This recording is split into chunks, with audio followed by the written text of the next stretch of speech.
ասում եմ տրանսպորտի նախարարին, դաստեղ այդ տենդերի համար պատասխան տա։ Ինչ իրավունք ունի մեր երեխեքի ձեռքից, մեզ ձեռքից հացը թալանեն, թե մի քանի կոպեկ թոշակի ծանում են ու չկարողանան դարձնել երեխեքին, որ գնան դասի գան։ Դրա համար նախարարը թող կա ինքը պատասխան տա։ Թե Պրոշյան համայնքի գիծը շահավետ գիծա դրա համար տղի Ծառուկյան Գագիկի։ Ի Ծառուկյան Գագիկը ով է, բիզնես ունի ինքը, շատ բիզնես ունի։ Եվ ինքը մեծահարուստ է, իր համար միևնույն է, ինքը թալանի վրա է նստած։ Ո՞վ դիմեն թալանի։ Հարցերեք բոլորը, ես 3 հատ ուսանող ունեմ, ոնց է երեխեքին փոխտամ 1500 դրամ, որտեղ ստամ 36000։ Նաև կրճատում են, չէ՞, ոնց որ տրանսպորտի քանակը։ Ֆիզիկայի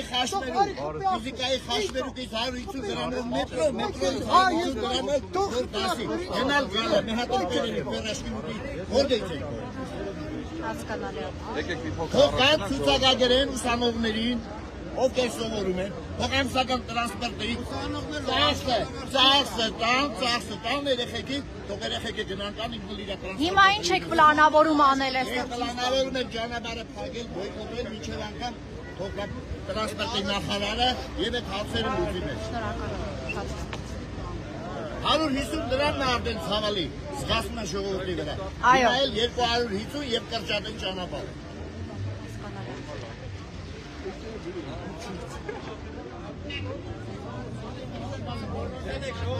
Ժողովուրդ բոլորս մայթի են կողմը։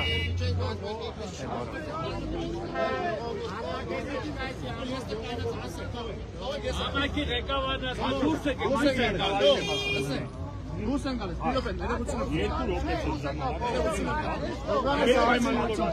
Հիմա դուրս են գալիս, մեր պայմանավորվածություն եղավ 5 րոպե, մենք ես թողեցի, չէ՞։ Շո դուրս են գալիս, ժողովուրդ, բոլորս են Դուրս եք գալի ճանապարհից դուրս։ ճանապարհը բացում ենք, եթե որ չոչնդոտեն։ Բացում ենք ճանապարհը դուրս են գալիս, ժողովուրդ։ Արե կանցեք Նախարարին խնդրում, կանչեք այստեղ։ ճանապարհը ժողովուրդ բացում ենք։ Սեմ համացանցով ասեմ ինքով։ Այս ամեն